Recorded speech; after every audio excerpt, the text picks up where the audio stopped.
ॐ गणानां त्वा गणपतिगुं हवामहे प्रियाणां त्वा प्रियपतिगुं हवामहे निधीनां त्वा निधिपतिगुं हवामहे वसो मम आहम जानि गर्भधम त्वमजासि गर्भधम। ॐ सिद्धि बुद्धि सहिताय गणपतिं आह्वयामि।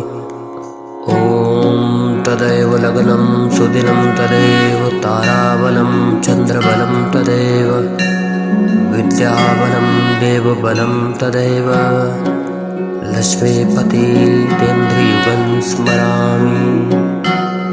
श्रीमहासरस्वत्यै नमः, श्रीमहालक्ष्म्यै नमः, श्रीमहाकालिके नमः। ॐ मङ्गलं भगवान् विष्णु मङ्गलं गरुडध्वजः मङ्गलं पुण्डरीकाक्षं मङ्गलायतनो हरिः मङ्गलं भगवान् शम्भो मङ्गलं वृषभध्वजः मङ्गलं पार्वतीनाथ मङ्गलायतनो हरः। ॐ हरिः ॐ। स्वस्ति नः इन्द्रो विधस्रवाः स्वस्ति नः पूषा विश्ववेदाः स्वस्ति नस्ताक्षर्यो अरिष्टनेमि स्वस्ति नो बृहस्पतिर्दधातु। ॐ ब्रह्मार्पणं ब्रह्महविर्ब्रह्माग्नो ब्रह्मणाहुतं ब्रह्मेवतेन गन्तव्यं ब्रह्मकर्मसमाधिनः। ॐ नमः अम्बिकापतये हर हर महादेव शंभो। जगन माता और जगत पिता के वैवाहिक वर्षगांठ के रूप में मनाए जाने वाले इस शिवरात्रि के पावन पर्व पर आप सभी को अनंत शुभकामनाएं। जगत पिता शिव और जगदम्बा पार्वती की महिमा, उनके स्वरूप का वर्णन कर पाना इस सृष्टि में किसी के लिए भी पूर्ण रूप से संभव नहीं है। शिव समस्त ब्रह्मांडों के जनक और चराचर की आत्मा है। शिव कोई सामान्य देव नहीं, अपितु जगत के कर्णधार परात्पर ईश्वर ब्रह्म परमात्मा है, जो कैलाश के शिखर पर निवास करते हैं। मेरी माता उमा पार्वती के पति हैं, जिनके 5 मुख 10 हाथ और 3 नेत्र हैं। उनकी जटाओं के मध्य जगत को पावन करने वाली पतित पावनी माँ गंगा का वास है। माँ गंगा नित्य निरंतर उनकी जटाओं में कलरव करती हैं। ऐसे वो गंगाधर हैं, जिनके मस्तक पर 3 रेखाओं वाले त्रिपुंड की आकृति प्रणव रूपी अक्षर ब्रह्म के तीनों स्वरों अकार उकार और मकार को इंगित करता है। जिनकी दोनों भ्रुकुटियों के मध्य एक तीसरा नेत्र है, यह सृष्टि के तीनों कालों पर सतत नियंत्रण करता है।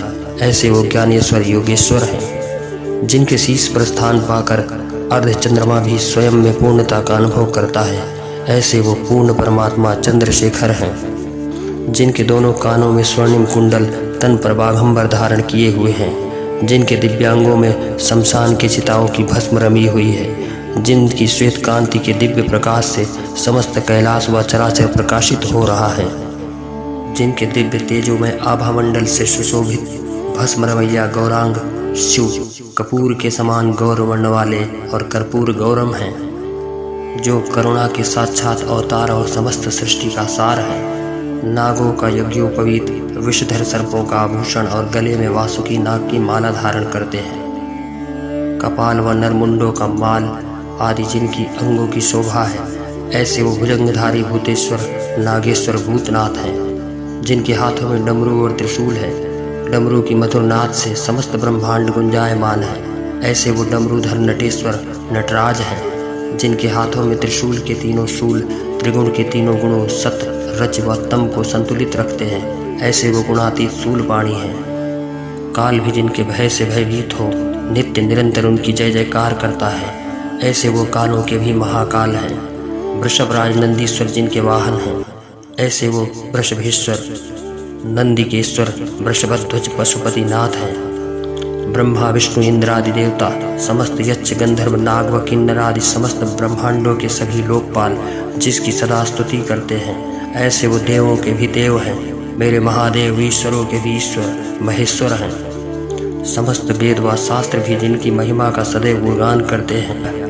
ऐसी जिनकी अपार महिमा है, जिनका अब तक कोई भी अंत न पाया है, ऐसे वो महिमा से भी परे हैं। असति गिरि समम स्यात् कंजलिम सिंधु पात्रे सुरतरवर शाखा लेखनी पत्र मूर्वी लिखत यदि गृहीत्वां शारदा सर्वकालां तदपि तव गुणानामीशं पारं न यापि।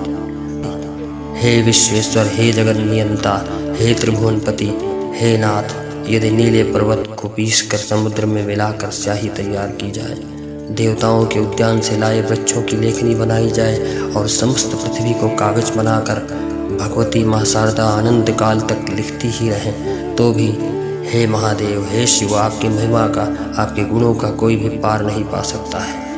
ऐसे वो परात्परीश्वर ब्रह्म हैं शिव, जिनके वामांग में उनकी अर्धांगिनी समस्त चराचर कोटि ब्रह्मांडों की जननी महामाया अपने हिरण्य गर्भ से चराचर को जन्म देने वाली जगत जननी जगदम्बा माँ विराजमान है।